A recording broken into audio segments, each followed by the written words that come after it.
মা, আজকে ক্লাসে আমি গল্প লিখছিলাম।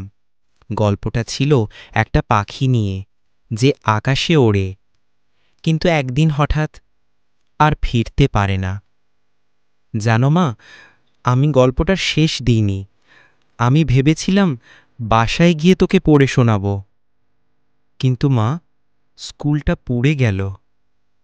হঠাৎ এক বিকট শব্দ, দেয়াল কাঁপে, বেঞ্চ ভেঙে পড়ে, সায়েন্স ল্যাবের জানালায় আগুন লাফিয়ে আসে। আমি দৌড়াতে চাইছিলাম, কিন্তু কার যেন হাত ধরে ফেলল।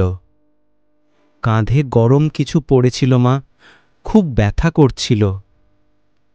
তারপর আর কিছু মনে নেই, শুধু দেখি আলোটা মিয়ে যাচ্ছে। মা, আমার ব্যাগটা খুঁজে পেলে ওটা রেখো। ভেতরে একটা নীল খাতা আছে, তোর জন্য লেখা কিছু শব্দ আর একটা ছবি। আমি তোকে রাঙা গোলাপের মতো এঁকেছিলাম। মা, আমি তো শুধু স্কুলে গিয়েছিলাম, কেন যেন কেউ বলে এই শিশুর নামটা আর ডাকার দরকার নেই।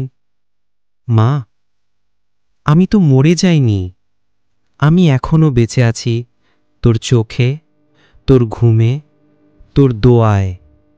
শুধু স্কুলটা পুড়ে গেছে মা, আর আমার গল্পের শেষটুকু কেউ শুনবে না আর।